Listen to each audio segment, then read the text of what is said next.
Good morning बच्चों। चलो शुरू करते हैं क्लास 10th का सेट नंबर 4। पहला क्वेश्चन है, हंगरी की भाषा क्या है। बहुत ही कॉमन क्वेश्चन है, आते रहता है। हंगरी की जो भाषा है मैग्यार है। क्या है? मैग्यार। नेक्स्ट क्वेश्चन है, यंग यूरोप की स्थापना किसने की? तो मेजनी ने किया था। थर्ड नंबर क्वेश्चन है, रूस की बोल्शेविक क्रांति का नेतृत्व किसने किया था? लेनिन। याद रखिएगा,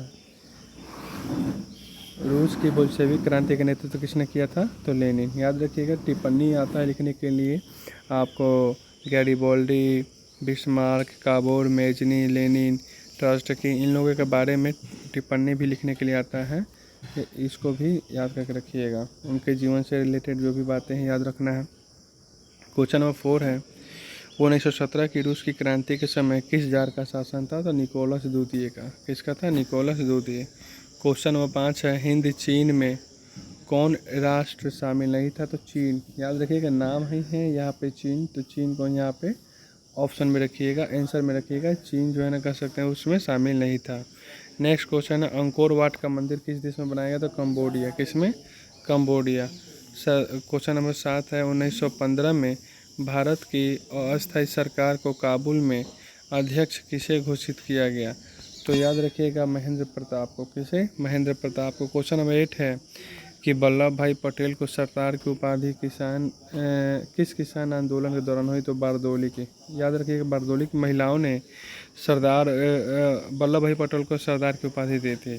क्वेश्चन नंबर 9 है, स्पिनिंग जेनी का आविष्कार किसने किया था? स्पिनिंग जेनी का आविष्कार जो है जेम्स हॉरग्रिप ने किया था। नेक्स्ट क्वेश्चन है, 10 नंबर, निम्नलिखित में से कौन औद्योगिक क्रांति के कारण नहीं है? तो धर्म सुधार आंदोलन। कौन कारण नहीं है? धर्म सुधार आंदोलन कारण नहीं है। क्वेश्चन नंबर 11, देश के बांधों को किसने भारत का मंदिर? याद रखिएगा, क्वेश्चन आता है भारत का मंदिर। देश के बांधों को भारत का मंदिर किसने कहा था? तो पंडित जवाहरलाल नेहरू ने कहा था। क्वेश्चन नंबर 12 है कि भूमि का मूल्यांकन उसके किस गुण के निर्धारित होता है? तो यार उत्पादकता। जो भूमि ज़्यादा जितना उत्पादकता हो तो उसका गुण अधिक है। क्वेश्चन नंबर 13 है, सबसे गहरी खारे जल की झील कौन सी है? तो मृत सागर। कौन सी है? मृत सागर है। क्वेश्चन नंबर 14 है, कुल उपलब्ध जल में पीने लायक पानी कितना है? तो याद रखिए 2.5% है। कितना परसेंट? 2.5। 15 नंबर क्वेश्चन है, फर्नीचर बनाने में किसकी लकड़ी उपयोग में नहीं आती? तो चीड़ की लकड़ी का उपयोग नहीं किया जाता है।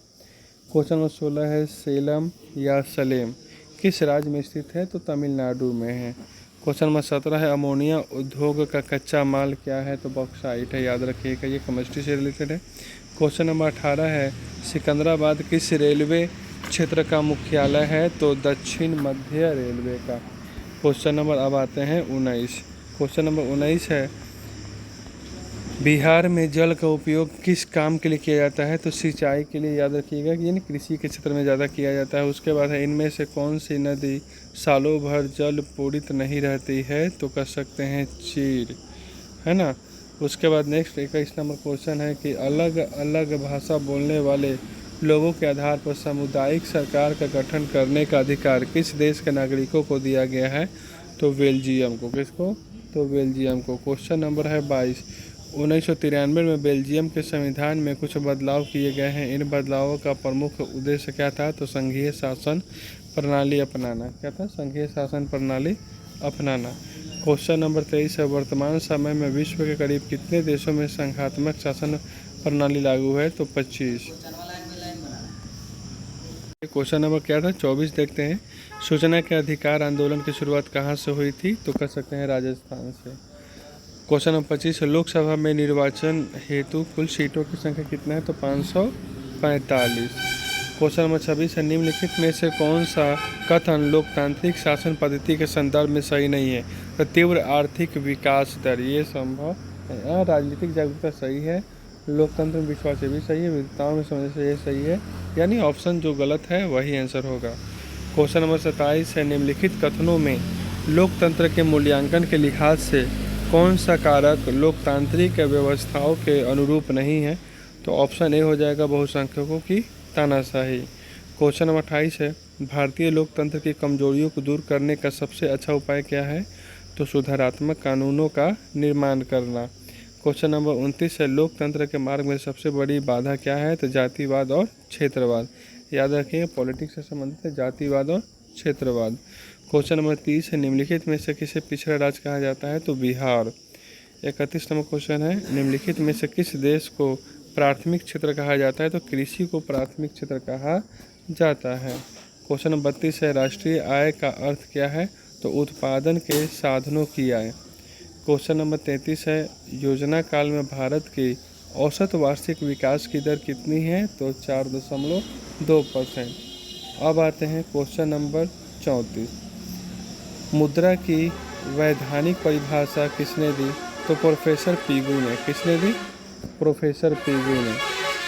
अब आते हैं क्वेश्चन नंबर 35, मुद्रा के प्रमुख कार्य क्या हैं?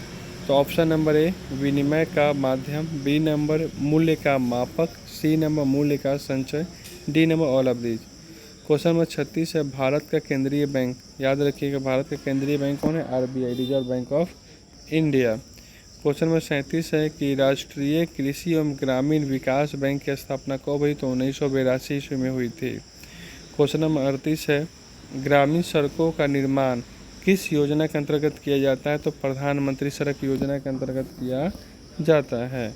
क्वेश्चन नंबर 39 है, आर्थिक विकास का तीसरा क्षेत्र क्या है? तो याद रखिएगा, तीसरा क्षेत्र जो होता है वो आपका सेवा क्षेत्र है। तीसरा क्षेत्र क्या है?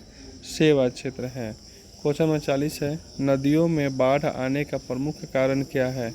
तो जल की अधिकता। क्या है? जल की अधिकता। ये 40 क्वेश्चन हो गए। Okay, thank you.